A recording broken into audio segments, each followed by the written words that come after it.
నమస్తే, welcome to KNR news. నేను మీ శ్రీలత. ముందుగా హెడ్లైన్స్.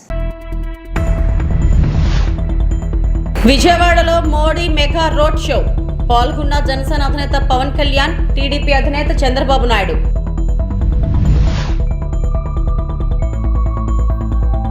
రామకుప్పం మండలంలో ఎన్నికల ప్రచారంలో పాల్గొన్న నారా భువనేశ్వరి.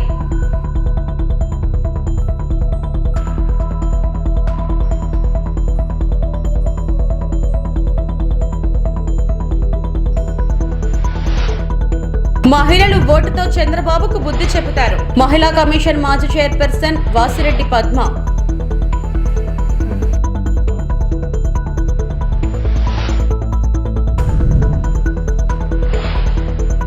గత 5 ఏళ్లుగా ప్రజా సంక్షేమానికి, అభివృద్ధికి అధిక ప్రాధాన్యత ఇచ్చానని పెందుర్తి శాసనసభ్యుడు, పెందుర్తి అసెంబ్లీ నియోజకవర్గ వైఎస్ఆర్ పార్టీ అభ్యర్థి అన్నంరెడ్డి అదీప్ రాజు తెలియజేశారు. పెందుర్తి మండలం వేపగుంట సమీపంలో ఉన్న సాయి మాధవ్ నగర్, కృష్ణానగర్, ప్రహ్లాదపురం గ్రామంలో అదీప్ రాజు ఎన్నికల ప్రచారం ఇంటింటా నిర్వహించారు. వార్డు ఎన్నికల ప్రచారం ఇన్ఛార్జ్ జేసీబీ ప్రసాద్ ఆధ్వర్యంలో ఈ ప్రచారం నిర్వహించారు. ఈ సందర్భంగా అదీప్ రాజు మాట్లాడుతూ, రాష్ట్రంలోనే అభివృద్ధి పదంలో పెందుర్తి నియోజకవర్గం పరుగులు పెట్టించాను అన్నారు. ప్రజా సంక్షేమానికి, అభివృద్ధికి తాను పెద్దపీట వేశాను అన్నారు. ప్రజలందరూ ఎన్నికల్లో తనను భారీ మెజారిటీతో గెలిపించాలని కోరారు. ఈ కార్యక్రమంలో పెందుర్తి నియోజకవర్గం వైఎస్ఆర్ పార్టీ ఇన్ఛార్జ్ అన్నంరెడ్డి అజయ్ రాజు, వార్డు ఎన్నికల పరిశీలకులు జేసీబీ ప్రసాద్, వైఎస్ఆర్ పార్టీ రాష్ట్ర కార్యదర్శి యతిరాజుల నాగేశ్వరరావు, పలువురు నాయకులు, కార్యకర్తలు పాల్గొన్నారు.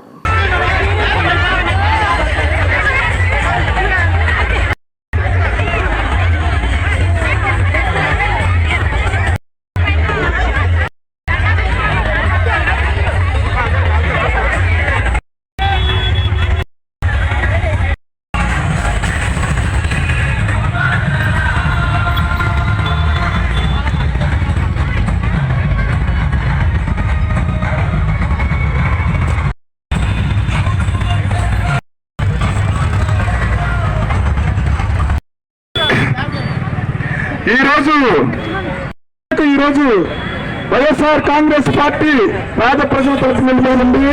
దానికోసం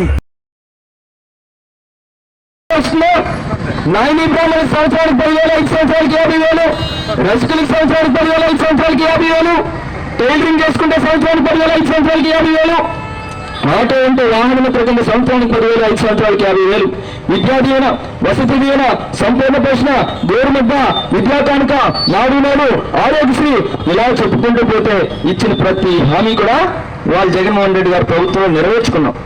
ఇదే మీరు గమనించండి. గతంలో అన్ని హామీలు ఇచ్చి ఒక్కటి కూడా నెరవేర్చకపోతే జగన్మోహన్ రెడ్డి గారు ఇచ్చిన ప్రతి హామీని కూడా నిలబెట్టుకుని ఇవాళ ధైర్యంగా మీ అందరి దగ్గర కూడా వచ్చాం. అమ్మా, ఇంతమంది మీరు కోట ఎక్కడ తీసుకున్నారమ్మా? రేషన్ ఎక్కడ తీసుకున్నారమ్మా? ఎక్కడ? డిపోలో. ఎంత దూరం ఎక్కడి నుంచి? మీకు గుర్తుందో లేదో, రేషన్ తీసుకోవడానికి తెల్లవారు 4 గంటల నుంచి సంచులు పట్టుకొని నిలబడేవాళ్ళు మన అందరం లైన్లో. అవునా కాదమ్మా? ఒకప్పుడు రేషన్ తీసుకోవాలంటే బ్యాగులు పట్టుకొని లైన్లో నిలబడేవాళ్ళు 20-30 మందికి. ఆ తర్వాత చిరాకు వస్తుంది కదా, ఉండమ్మా భయపడిపోతే కాదు. ఇవన్నీ పడ్డాం, దేవుడు పెట్టిన తిట్లు పడ్డాం, అవమానాలు పడ్డాం, అయినా తప్పదు కదా, బ్యాగ్ పట్టుకొని నిలబడాల్సిందే. మరి ఈ రోజుల్లో మన ఇంటి గుమ్మం దగ్గరికే రేషన్ తెచ్చిస్తున్నారు. అవునా కదా? అమ్మ, ఇక్కడ పెన్షన్ తీసుకునే వాళ్ళు ఎంతమంది ఉన్నారు? చేతులు ఎత్తండి ఒకసారి. పెన్షన్ తీసుకునే వాళ్ళు ఎంతమంది ఉన్నారో చేతులు ఎత్తండి. చాలా మంది ఉన్నారు కదా. మీరు ఆలోచించండి. గతంలో మనం పెన్షన్ తీసుకోవాలి అంటే పంచాయతీ ఆఫీస్ దగ్గర, జీవీఎంసీ ఆఫీస్ దగ్గరికి వెళ్ళి గంటల లైన్లో నిలబడేవాళ్ళని. ఈ రోజు పెన్షన్ వాలంటీర్ ద్వారా ఇంటికి తెచ్చిస్తున్నారా లేదా? ఇస్తున్నారమ్మా? మరి ఈ నెల, పోయిన నెల ఎక్కడ తీసుకున్నారమ్మా పెన్షన్? బ్యాంకులో తీసుకున్నారా? ఒక నెల సచివాలయంలో. కోల్ తరలింపు ఆదాని గంగవరం పోర్టు జాప్యం కావాలని చేస్తుందని ఆదాని గంగవరం పోర్టు కార్మికులు అన్నారు. ఈ సందర్భంగా వారు మాట్లాడుతూ, స్టీల్ ప్లాంట్ను నిర్వీర్యం చేసేందుకు ఆదాని గంగవరం పోర్టు యాజమాన్యం నాటకాలు ఆడుతుందని, ఈ విధంగా ఉంటే విశాఖ స్టీల్ ప్లాంట్ పూర్తిగా నష్టపోతుంది అన్నారు. గంగవరం పోర్ట్ కోకింగ్ కోల్ ఇవ్వకపోవడం వలన కోకో ఓవెన్ ఆగిపోయే ప్రమాదం ఉందని, అదే జరిగితే కార్బన్ మొనాక్సైడ్ అనే విషవాయువులు విడుదలైతే స్టీల్ కార్మికులే కాకుండా విశాఖ నగర ప్రజలకు కూడా ప్రమాదం జరుగుతుంది అన్నారు. విశాఖపట్నం స్టీల్ ప్లాంట్లో మా బంధువులు తమ్ముళ్ళు పనిచేస్తున్నారని, వారికి కూడా తీవ్రమైన నష్టం జరుగుతుంది అన్నారు. గంగవరం పోర్టు కార్మికులు న్యాయమైన కోరికలు తీర్చకుండా నెల రోజులుగా ఇబ్బంది పెడుతుంది అన్నారు. స్టీల్ ప్లాంట్కు తక్షణమే కోకింగ్ కోల్ను సరఫరా చేయాలని, లేదంటే రాష్ట్రంలో ఉన్న అన్ని అదానీ పోర్టుల్లో ధర్నా చేస్తామని హెచ్చరించారు. 732 రూపాయల జీతానికి మమ్మల్ని జాయిన్ చేసుకున్నారు సార్ మోసపూరిత అగ్రిమెంట్ తో. అప్పుడు కూడా 3700 బేసిక్. 16 సంవత్సరాలు పనిచేస్తున్న ఈ పోర్టు కార్మికులకి ఇప్పుడు కూడా మాకు 3700 రూపాయల బేసిక్ తోనే ఉన్నాం సార్. సార్ ఏ చట్ట సవరణలోనైనా ఈ బేసిక్ ని 16 సంవత్సరాలు కంటిన్యూ చేసిన యాజమాన్యం ఏదైనా ఉంది అని అంటే అది కేవలం ఈ అదానీ గంగవరం పోర్టు అని నేను ఈ సభాముఖంగా తెలియజేస్తున్నాను సార్. మా కార్మికులందరూ కూడా కేవలం గతంలో నిరసన నిరవధిక దీక్షలు మాత్రమే చేపట్టాం సార్. మా కడుపు మంటలు, మా ఆకలి మంటలు కేవలం కూర్చొని మాత్రమే సంఘీభావం తెలిపేవాళ్ళం. ఈ రోజు ఇంత దారుణమైన పరిస్థితికి ఎందుకు దిగజారం అంటే ఈ 14,000 15,000 జీవితం కేవలం మా పిల్లలకు బాగులేకపోతే హాస్పిటల్కి వెళ్ళి చూపించుకుంటే గంటలో ట్రీట్మెంట్కి అయిపోతున్నాం. కన్సెంట్ సిపి గారి సంతకం, మేనేజ్మెంట్ సంతకం పెట్టి మాకు ఒక కాపీ ఇస్తే మీకు ధైర్యంగా ఉండి వెంటనే సమ్మె విరమించుకుంటాం. అప్పుడు స్టీల్ ప్లాంట్ బ్రతుకుతుంది, గంగవరం పోర్టు బ్రతుకుతుంది, కార్మికులు బ్రతుకుతామని అడిగితే ఇప్పటి వరకు కూడా నిమ్మకి నీరెత్తకుండా దాని మీద ఒక్క మీటింగ్ కూడా చేయకుండా యాజమాన్యం వ్యవహరిస్తున్న తీరు చూస్తుంటే మాలో కూడా రకరకాల కలతలు చెందుతున్నాయి సార్. ఎలా బతకమంటారు సార్ ఈ సమాజంలో? స్టీల్ ప్లాంట్ ఎంప్లాయీ ప్రతి ఒక్కరికి కూడా వేలల్లో లక్షల్లో జీతాలు ఉన్నాయి. కాంట్రాక్ట్ కార్మికుడు కూడా 20,000 25,000 జీతాలు ఉన్నాయి. పేరుకి మీ ఉద్యోగస్తులు sir Gangavaram port employee ID card, కానీ 16,000 15,000 ఎక్కడన్నా అయ్యి భారతదేశంలో ఏ కంపెనీ అయినా ఇస్తుందని మిమ్మల్ని అడుగుతున్నాను. చాలా బాధ అనిపిస్తుంది సార్. అందుకనే ప్రతి ఒక్క కార్మికుడు కడుపు కాలే ఈ రోజు ఈ పరిస్థితికి వచ్చాం సార్. దయచేసి మా బాధను అర్థం చేసుకొని, మాకు స్టీల్ ప్లాంట్ తో విభేదం లేదు సార్. స్టీల్ ప్లాంట్ మాకు తల్లి లాంటిది, ఈ విశాఖపట్నానికి తల్లి లాంటిది. మేము బొగ్గు ఇవ్వడానికి మేము సిద్ధంగా ఉన్నాం, కానీ మాకు ఒక పేపర్ ఇవ్వడానికి వాళ్ళు సిద్ధపడితే మాత్రం తక్షణమే మీరు బొగ్గు తీసుకెళ్ళొచ్చు అని చెప్తానని మా కమిటీ మాకు ఒక 2 వారాల్లో 10 రోజుల్లో ఆపడం జరిగింది. దాని ద్వారా స్టీల్ ప్లాంట్కి నష్టం వస్తుందని చెప్పేసి ఇదే విధంగా మొత్తం వచ్చి గేట్లు ముట్టడించారు. వెంబటి ఆ కోకును తరలించి తీసుకెళ్లారు. ఇప్పుడు ఇదే విషయము పెద్ద సమస్య కాదు. మా దగ్గర ఉన్న శక్తి చాలా చిన్నది. 509 మంది కార్మికులతో మేము ఉన్నాం. కానీ మా శక్తితో సరిపోక మేనేజ్మెంట్ శక్తి ఎక్కువ అవటం వల్ల ఈ రోజు ఇంత చేసేటప్పుడు కూడా మేనేజ్మెంట్ ఎక్కడ దిగి రావటం లేదు. గత మీటింగ్లో కూడా స్టీల్ ప్లాంట్ హెచ్ఓడి నుండి వచ్చి ఉన్నారు. వాళ్ళు మా సమస్యలు, మా డిమాండ్లు కూడా వాళ్ళ దృష్టి పెట్టడం జరిగింది. మేము అడుగుతున్నది ఏంటంటే 36,000 రూపాయల జీతము, మెరుగైన హాస్పిటల్ ట్రీట్మెంట్, అలాగే 18,000 రూపాయలు బేసిక్, రీడివిజన్, తర్వాత ఉద్యోగ భద్రత కల్పించమని చెప్పేసి అన్నాం. అవి కల్పించలేని ఎడల మేము భూములు ఇచ్చాం కాబట్టి, సముద్రాన్ని ఇచ్చాం కాబట్టి, మా తాతల వసతి కాబట్టి అది మాది కోల్పోయాం. ఈ రోజుతో మాకు సముద్రం కానీ ఈ భూమితో కానీ ఎటువంటి సత్సంబంధం లేకుండా తగ్గిపోయి ఉన్నాయి. మా తరంతో పోయినట్టు ఇది. మాకు ఏంటంటే నష్టపరిహారం మా బ్రతకడానికి, మా ఫ్యామిలీ బ్రతకడానికి 50 లక్షల రూపాయలు అడగడానికి కేవలం వైసీపీ పాలనలో కృష్ణా జిల్లా గుడివాడ ఎమ్మెల్యే మాజీ మంత్రి కొడాలి నాని ఆధ్వర్యంలో గుడివాడ నియోజకవర్గం ఎంతో అభివృద్ధి చెందిందని బిషప్ జాన్ బెన్నీ లింగం అన్నారు. కృష్ణా జిల్లా గుడివాడ నియోజకవర్గం గుడ్లవల్లేరు మండలం వైసీపీ ఎన్నికల కార్యాలయంలో నిర్వహించిన మీడియా సమావేశంలో వైసీపీ క్రిస్టియన్ మైనార్టీ సెల్ రాష్ట్ర ఉపాధ్యక్షుడు బిషప్ డాక్టర్ జాన్ బెన్నీ లింగం మాట్లాడుతూ సీఎం జగన్ పాలనలో మాజీ మంత్రి కొడాలి నాని ఆధ్వర్యంలో గుడివాడ నియోజకవర్గం కుల మత వర్గ పార్టీలకు అతీతంగా సంపూర్ణ అభివృద్ధి జరిగిందని, మోడీది మతతత్వ పార్టీ అని, చంద్రబాబుది కులతత్వ పార్టీ అని, వీరిరువురు పాలనలో అభివృద్ధి సంక్షేమం బాగా కుంటుపడిందని ఎద్దేవా చేశారు. ఈ కార్యక్రమంలో ఏఐసిసి స్టేట్ సెక్రటరీ ముత్యాల జయరాజు, వైఎస్ఆర్సీపీ నాయకులు సాయిన దుర్గాప్రసాద్, రంగాప్రసాద్, ఇమ్మానుయేలు, ప్రభాకర్ తదితరులు పాల్గొన్నారు. నియోజకవర్గంలో ఉన్న ఇమేజ్, ఆయన చేసిన పనులు, జగన్మోహన్ రెడ్డి గారికి కొడాలి నాని గారికి మధ్య ఉన్న ఒక మంచి ఆరోగ్యకరమైన వాతావరణం ఏదైతే ఉందో అదే గుడివాడ ప్రజల యొక్క మేలుకు ఎంతో దోహదపడింది. ఇటువంటి పరిస్థితుల్లో కొడాల నాని గారు ఇక్కడ గుడివాడ నియోజకవర్గ ప్రజలకు టిక్కో ఇళ్ళు కావచ్చు, జగనన్న కాలనీస్ కావచ్చు, ఇక్కడ వాటర్ ట్యాంక్స్ కావచ్చు, ఇటువంటి ఫంక్షన్స్ విషయంలో కానీ అందరికీ నేనున్నానని చెప్పి మంచి అభివృద్ధి కార్యక్రమాలు కొడాల నాని గారు చేశారు. స్కూల్స్ విషయంలో గతంలో అయితే గత ప్రభుత్వాల్లో అయితే కనుక స్కూల్స్లో చాలా పిల్లలకి టాయిలెట్స్కి వెళ్ళటానికి కానీ చాలా దౌర్భాగ్యంగా ఉన్న పరిస్థితులు కనపడినాయి. ఈరోజున ఒకటే చెప్తున్నాను, ఈరోజున కొడాల నాని గారు ప్రత్యేకమైన శ్రద్ధ నిలిపి జగన్మోహన్ రెడ్డి గారితో మాట్లాడి గుడివాడ నియోజకవర్గాన్ని బ్రహ్మాండంగా అభివృద్ధి చేయడం జరిగింది. ఈ రోజున ఒకే ఒక్క విషయాన్ని తెలుసుకోవాలి మనం, ఎవరైతే ఢిల్లీ నుంచి మన ఆంధ్ర రాష్ట్రానికి వచ్చిన గోండాలు ఎవరైతే ఉన్నారో ఈ రోజున జగన్మోహన్ రెడ్డి గారి మీద బురద జల్లే ప్రయత్నం చేస్తున్నారు. ఎందుకంటే మీరు చెప్పిన 2014లో మీరు చెప్పిన మాటలు ఒకసారి రిమైండ్ చేసుకోండి. నరేంద్ర మోడీకి ఒకటే చెప్తున్నా, నువ్వు ఆంధ్ర రాష్ట్రానికి వచ్చి ఏపీకి వచ్చి అవాకులు చవాకులు పేలుతూ ఉంటుంటే ఇక్కడ చూస్తూ ఊరుకోం. మేము వైఎస్ కాంగ్రెస్ పార్టీకి జగన్మోహన్ రెడ్డి గారి వెనక మేము ఉన్నాము. వసంత కృష్ణ ప్రసాద్ కొండపల్లిలో నిర్వహించిన ఎన్నికల ప్రచారంలో ప్రజలు అడుగడుగున ఘన స్వాగతం పలికారు. ఎన్టీఆర్ జిల్లా మైలవరం నియోజకవర్గం కొండపల్లి మున్సిపాలిటీలో ఆర్సీఎం కాలనీ నుండి టీడీపీ అభ్యర్థి వసంత కృష్ణ ప్రసాద్, జనసేన పార్టీ రాష్ట్ర అధికార ప్రతినిధి అక్కల రామ్మోహన్ రావు అలియాస్ గాంధీతో కలిసి నిర్వహించిన ఎన్నికల ప్రచారంలో జన సైనికులు, వీర మహిళలు, బీజేపీ కుటుంబ సభ్యులు, టీడీపీ నాయకులతో కలిసి కదం తొక్కారు. కొండపల్లి అంతా పసుపుమయంగా మారింది. అడుగడుగున కేపీకి మహిళలు హారతులు ఇచ్చి వీర తిలకం దిద్దారు.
అందరూ ముందుకు వచ్చేసారు. కార్యకర్తలు, అభిమానులు, నాయకులు అందరూ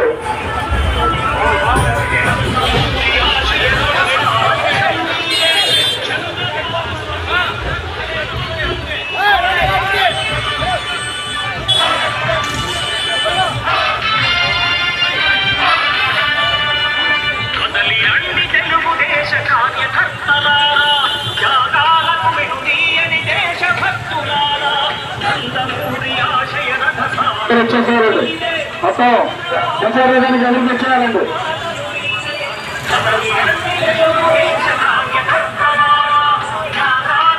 విశాఖ ఉక్కుని కాపాడేది ఒక్క ఇండియా కూటమి అభ్యర్థులు మాత్రమే అని సిపిఎం పొలిట్ బ్యూరో సభ్యుడు బివి రాఘవులు అన్నారు. ఈ మేరకు ఓ ప్రైవేట్ ఫంక్షన్ హాల్లో మీడియా సమావేశం నిర్వహించారు. ఈ సందర్భంగా వారు మాట్లాడుతూ 32 మంది ప్రాణత్యాగాలతో ఎందరో ఉద్యమకారుల ఫలితంగా సాధించుకున్న స్టీల్ ప్లాంట్ను కేంద్ర ప్రభుత్వం ఆదానీ అంబానీల కోసం త్యాగం చేస్తుందని అన్నారు. ఇండియా కూటమి అభ్యర్థులు జగ్గునాయుడిని ఎమ్మెల్యేగా, సత్యరెడ్డిని ఎంపీగా గెలిపిస్తేనే ఉక్కు ప్రైవేటీకరణకు అడ్డుకట్ట వేయగలమని అన్నారు. గంగవరం పోర్టును అడ్డు పెట్టుకొని స్టీల్ ప్లాంట్ను నిర్వీర్యం చేయాలని చూస్తున్నారు అన్నారు. రాష్ట్రంలో ఉన్న రెండు పార్టీలు వారు గొప్పలు వారు చెప్పుకుంటున్నారు అన్నారు. వారిరువురు బీజేపీ ప్రభుత్వానికి మద్దతు పలుకుతున్నారని, ఎవరైతే స్టీల్ ప్లాంట్కు ద్రోహం చేశారో వారితోనే జత కట్టారు అన్నారు. ఈ రాష్ట్ర పరిధిలో ఉన్న మైన్స్ ఏవైతే ఉన్నాయో వాటిని లీజు స్టీల్ ప్లాంట్ అయిపోతే ఈ వైఎస్ఆర్పీ ఆ లీజును కూడా పునరుద్ధరించుకున్న 2022లో పునరుద్ధరించుకున్న ఆలోచిస్తారు. ఆ రకంగా తెలుగుదేశం పార్టీ ఇటు వైఎస్ఆర్ పార్టీ ఈ స్టీల్ ప్లాంట్ ఎప్పుడు ప్రైవేటీకరించున్నారు, ఎప్పుడు తమ దోస్తులకి అప్పచెప్పడం అని చెప్పేసి మాకు వీలుగా వదిస్తే తమ దోస్తుల కోసం వీటిని దోచిపెట్టడానికి బీజేపీ మేము ప్రైవేట్ స్టీల్ కావాలని చెప్పేసి చెప్పింది. ఇప్పుడు పరిస్థితి ఏంటంటే పక్కన అదానికి అప్పచెప్పారు. ఈరోజు స్టీల్ ప్లాంట్ 10 పెట్టేశారు. మొత్తం క్యాపిటల్ మైన్స్ ఇవ్వలేదు. ఇప్పుడు అదానికి కోర్టు అప్పు చెప్పి ఈ పోర్టు సరఫరా చేయాల్సిన కోర్టు ఇటువంటి సరఫరా చేయకుండా దాన్ని పీక నిలివేయాలని చెప్పేసి ప్రయత్నం జరుగుతుంది. ప్రత్యక్షంగా మనం అందరం చూడవచ్చు. ఈ 10 ఒకవైపు బీజేపీ ప్రభుత్వం, ఇంకోవైపు వైఎస్ఆర్పీ ప్రభుత్వం, అలాగే దీన్ని ప్రైవేటీకరణ నుంచి రక్షించాలని చెప్పేసి ప్రయత్నం చేయని ప్రతిపక్షం, అలాగే పక్కన అదాని లాంటి పంపనక్కలన్నీ కాసుకొని దాన్ని స్వాధీనం చేసుకోవాలని ఒక సంపూర్ణ చెప్తుంది. దీని నుంచి మనం రక్షించాలని చెప్పి పార్టీని నమ్ముకోవడం వల్ల ఉపయోగం లేదు, ఉద్యమాన్ని నమ్ముకోవడం తప్ప ఒక మార్గం లేదు.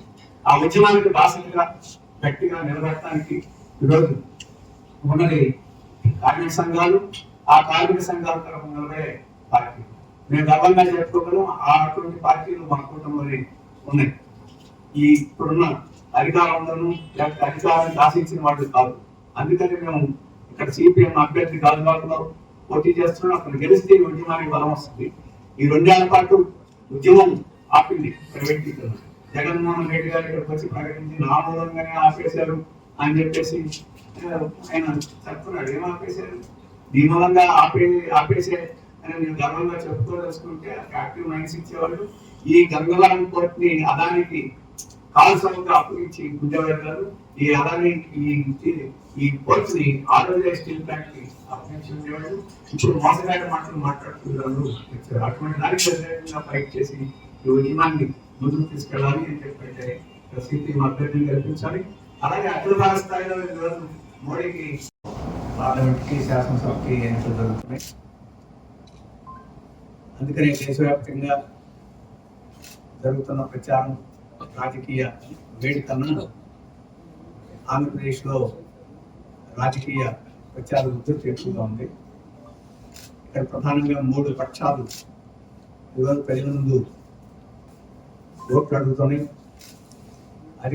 రాష్ట్రంలో అధికారంలో ఉండి వైఎస్ఆర్పీ పార్టీ మళ్ళీ అధికారం ఇవ్వాలని అది అడుగుతుంది. ఈరోజు బీజేపీతో సరిపెట్టి తెలుగుదేశం జనసేన పార్టీలు కూటమిగా మాకు రాష్ట్రంలో అధికారం ఇవ్వాలని చెప్పేసి అవి ముందుకొచ్చినాయి.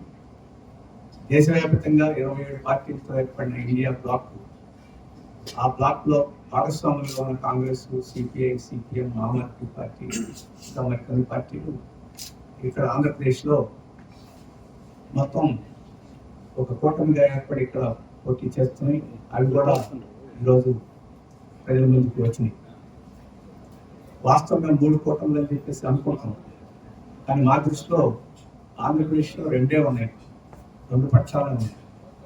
ఈరోజు తెలుగుదేశానికి వైఎస్ఆర్పీకి ఎటువంటి వ్యత్యాసం లేదు.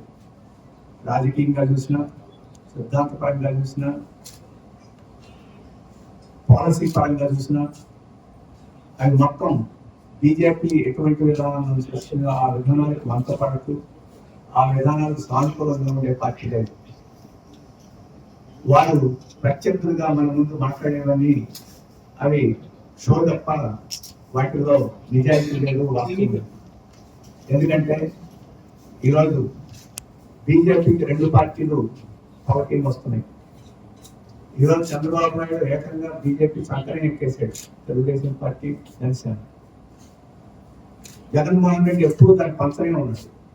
ఒక సంకరం ఎక్కితే ఇంకొకరు పంచడంతో ఈరోజు బీజేపీకి ఊరికం చేయడం తప్ప ఆ పార్టీలు ఏంటి మరి అటువంటిప్పుడు వాటి మధ్య ఏం వ్యత్యాసం ఉందని చెప్పేసి మనం వాటికి ఓటు వేయాలని చెప్పేసి ప్రజలు ఆలోచించాలి.